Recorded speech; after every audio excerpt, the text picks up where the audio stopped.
जय हिंद साथियों। स्वागत है आप सभी का मेधा आईक्यू क्लास में। साथियों, हम लोग आज पढ़ेंगे रेम्बो पार्ट 2 क्लास 12 का। ये इंग्लिश बुक है। मैं इसको फेस के साथ नहीं पढ़ा सकता हूँ क्योंकि इसमें लाइन बाय लाइन पढ़ाना है। चलिए चलते हैं इसका लेसन 1 में।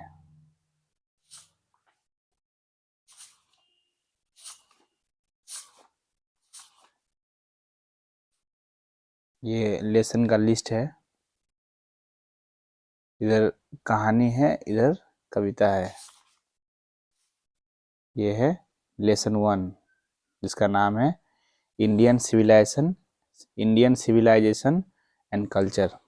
चलिए इसको पढ़ते हैं। मोहनदास करमचंद गांधी। गांधी जी का पूरा नाम हो गया 1869 1948, मतलब 1869 में उनका जन्म हुआ और 1948 में उनका मृत्यु हुआ। तो गांधी जी का पूरा नाम था Mohandas Karamchand Gandhi, popularly known as Bapu और the father of the nation. का मतलब हुआ पॉपुलरली नॉन मतलब लोकप्रियता से जाने जाते हैं, एज बापू बापू के रूप में, और माने या the father of the nation या राष्ट्रपिता के रूप में। Was more a spiritual leader, वे आध्यात्मिक नेता थे। देन अ पॉलिटिशियन, एक राजनीतिज्ञ की तुलना में, मतलब गांधी जी ज्यादा धार्मिक थे राजनीतिज्ञ की तुलना में। He successfully used truth and non violence. इसका मतलब हुआ ही सक्सेसफुली यूज्ड मतलब वह सफलतापूर्वक प्रयोग किए truth and non violence. Truth मतलब होता सत्य, एंड नॉन वायलेंस मतलब अहिंसा। तो गांधी जी सत्य और अहिंसा का सफलतापूर्वक प्रयोग किया। गांधी जी जो है अपने जीवन में हमेशा अहिंसा के राह पर ही चले और सत्य को ही अपनाया। एज द चीफ वेपन्स, एक मुख्य हथियार के रूप में, अगेंस्ट द ब्रिटिश रूल, अंग्रेजी शासन के खिलाफ। एज द चीफ वेपन मतलब कि मुख्य हथियार के रूप में, अगेंस्ट द ब्रिटिश रूल, अंग्रेजी शासन के खिलाफ। इन इंडिया, इंडिया में यानी भारत में। And help India gain independence, और भारत को मदद किया। एंड हेल्प इंडिया मतलब और भारत को मदद किया गेन इंडिपेंडेंस आज़ादी दिलाने में। फ्रॉम 1915 टिल 1948, इसका मतलब होता है कि 1915 से 1948 तक। फ्रॉम 1915 टिल 1948, 1915 से 1948 तक। ही कंप्लीटली डोमिनेटेड इंडियन पॉलिटिक्स, ही कंप्लीटली डोमिनेटेड इंडियन पॉलिटिक्स, वह पूर्ण रूप से भारतीय राजनीति में छाया रहा। He died at the hands of a phonetic, वह एक पराक्रमी के हाथों मारा गया। आप लोग जानते ही होंगे कि जो है महात्मा गांधी को नाथूराम गोडसे मारा था। तो वही बोल रहा है कि he died at the hands of a phonetic, वह एक पराक्रमी के हाथों मारा गया ऑन 30 जनवरी 1948, 30 जनवरी 1948 को। हिज ऑटोबायोग्राफी, ऑटोबायोग्राफी का मतलब होता है आत्मकथा। आत्मकथा मतलब कि जब कोई महापुरुष अपने जीवन के बारे में लिखता है तो वो जो किताब होता है उसको बोलते हैं autobiography. My experiment with truth, ये नाम है किताब का। हिज ऑटोबायोग्राफी मतलब उसका आत्मकथा। माई एक्सपेरिमेंट विथ ट्रूथ, सत्य के साथ मेरा प्रयोग। एक जो मैंने किताब है गांधी जी खुद लिखे थे। एंड द न्यूमरस आर्टिकल्स, और असंख्य लेख, that he wrote for young India, जो वो यंग इंडिया के लिए लिखे थे, नौजवान भारत के लिए लिखे थे। यंग इंडिया नाम का पत्रिका भी आता था, जो अखबार आता था, उसमें गांधी जी लेख लिखते थे। तो भारत के लिए वे कई सारे लेख लिखे। And the speech that he delivered, और कई जगह जो है भाषण दिए। Speech and the speech that he delivered, और वे भाषण जो वो दिए ऑन डिफरेंट ओकेजन्स, कई अवसरों पर।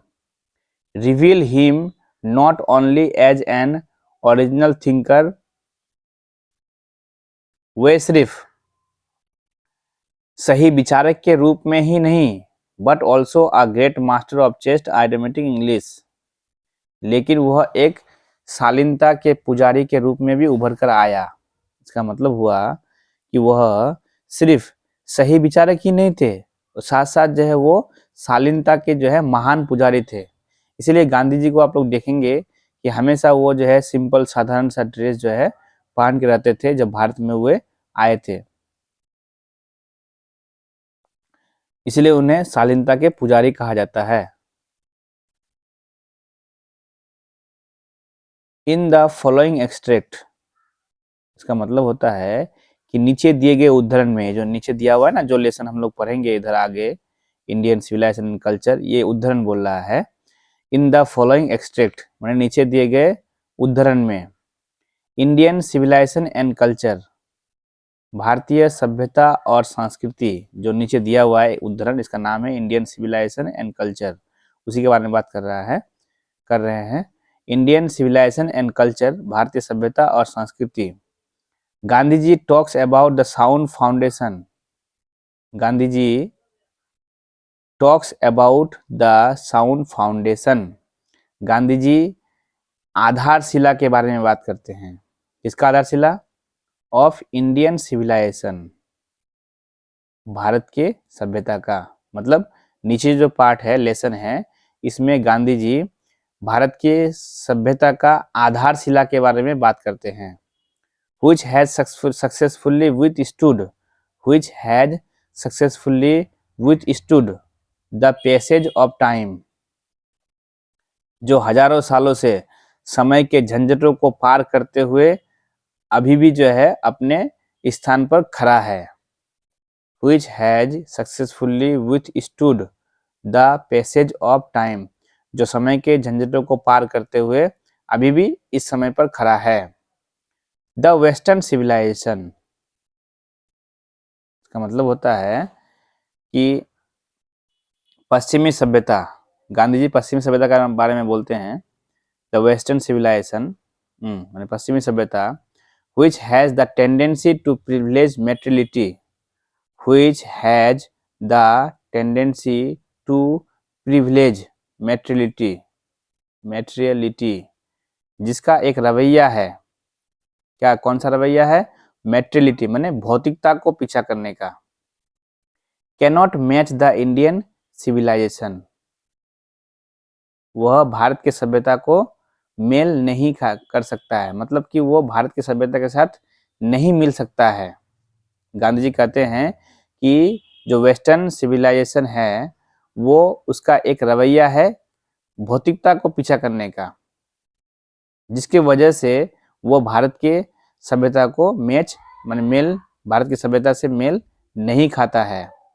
दैट इलेवेट्स द मोरल बीइंग, जो नैतिकता को बढ़ावा देता है। मतलब कि हम लोग का सभ्यता जो है वो नैतिकता को, मोरल बीइंग मतलब नैतिकता, दैट इलेवेट्स द मोरल बीइंग मतलब कि हम लोग का जो भारतीय सभ्यता है वो नैतिकता को बढ़ावा देता है, और जो वेस्टर्न पश्चिमी सभ्यता है वो भौतिकता को बढ़ावा देता है। तो दोनों कभी भी जो है आपस में नहीं मेल खा सकता है। ठीक है दोस्तों, अब आगे का जो पार्ट हो, आगे का जो ये होगा इंडियन सिविलाइजेशन कल्चर, वो हम दूसरे वीडियो में आप लोगों को डालेंगे।